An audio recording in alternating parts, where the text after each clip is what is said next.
Baik, terima kasih Redwin. Assalamualaikum dan salam sati sejiwa. Kementerian Sumber Asli dan Alam Sekitar merancang untuk melantik konsultan luar negara bagi pelaksanaan program tempatan banjir di Kuching dan Sibu. Menterinya Datuk Seri Dr. Wan Junaidi Tuanku Jaafar memberitahu projek yang sudah diluluskan secara prinsip tersebut akan mula dilaksanakan tahun ini hingga tahun 2022. Jelas Datuk Seri Dr. Wan Junaidi, anggaran awal bagi projek tersebut berjumlah 2.6 bilion ringgit dengan 1.8 bilion ringgit daripadanya untuk projek di Kuching, manakala selebihnya untuk di Sibu. Melalui inisiatif perkongsian awam swasta PPP, ia dijangka menjimatkan kos 400 juta ringgit selain khidmat kepakaran asing berkaitan banjir besar.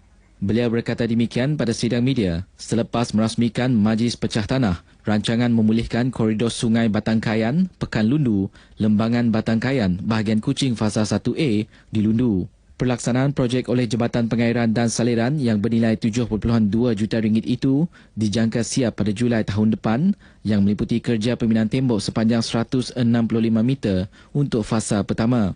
Ia bagi memberi perlindungan kepada tebingan sungai daripada hakisan kritikal serta perlindungan terhadap penempatan dan infrastruktur awam di pekan yang terkenal dengan industri keropok lekor itu. Turut hadir Menteri Muda Kesihatan, Datuk Dr. Jerib Susil dan Pengarah Pengairan dan Saliran Malaysia, Datuk Seri Insinyur Haji Zulkifli Hassan. Mana-mana kumpulan pendakwah Islamiah dari dalam dan luar Sarawak yang ingin mengadakan majlis dakwah di negeri ini digesa supaya memohon kelulusan daripada Jabatan Agama Islam Sarawak. Timbalan Ketua Menteri Dato' Amar Abang Johari Tun Haji Openg menegaskan permohonan mestilah dibuat sekurang-kurangnya 2 minggu sebelum program dilaksanakan. Jelas beliau ini bagi memastikan kesahihan identiti pendakwah dan ajaran yang dikongsikan bersama masyarakat Islam di negeri ini. Beliau berkata kerajaan negeri amat tegas dalam perkara ini berikutan telah dikesan kumpulan dakwah yang menyalahi ajaran Islam tersebar di Kuching dan Simunjan tahun lepas.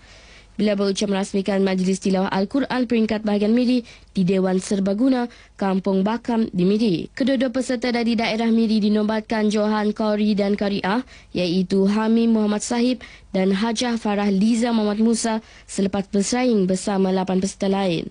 Mereka berdua membawa pulang hadiah berupa wang tunai, RM1,000, piala dan sijil penyertaan.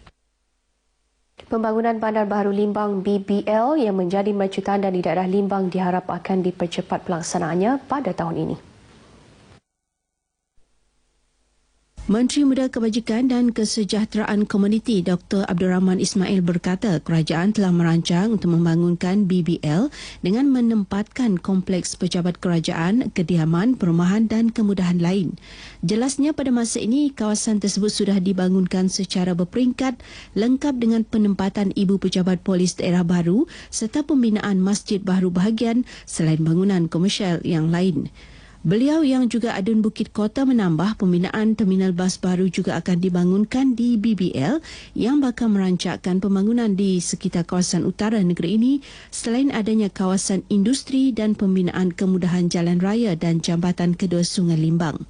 Beliau menyatakan demikian pada Majlis Apresiasi Majlis Daerah Limbang MDL sempena meraihkan perpindahan bekas setiausaha MDL Gustian Durani dan kedatangan setiausaha baru Syariman Faizul Abdullah.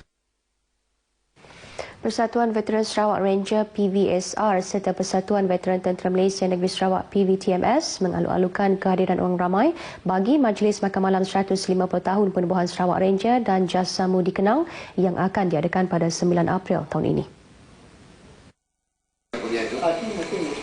Pengurusi penganjur Thomas Ling Kui Eng memberitahu penempahan boleh dibuat di Pejabat PVSR, Jalan Satok, Pusat Khidmat PVTMS Hiburan dan Sibu dengan harga dari RM750 semeja. Jelasnya, majlis yang julung kali diadakan itu adalah untuk memberi penghormatan dan mengenang jasa anggota Sarawak Ranger yang telah berkorban semasa berkhidmat untuk menjaga keamanan dan kedaulatan negara semasa zaman komunis dahulu. Yang di-Pertuan Negeri Tun Pehen Sri Abdul Taib Mahmud dijangka menghadiri majlis tersebut kelak. Beliau memberitahu demikian kepada pemberita semasa sidang media majlis tersebut di pejabat persatuan tersebut di Jalan Satok Kuching. Thomas Ling turut menyeru pihak swasta, syarikat-syarikat dan individu untuk menyumbang dan menambah dana kedua-dua persatuan itu untuk menampung kebajikan para ahli dan balu-balu yang sudah uzur. Setakat ini, PVS mempunyai seramai 890 orang ahli di seluruh negeri merangkumi Veteran Shark Ranger dan Batalion Pertama Malaysia Ranger. Baik, setakat ini dahulu sumbangan berita dari Sarawak untuk N5 petang ini, dan untuk berita seterusnya kita kembali bersama Redwin di Angkasa Puri. Silakan.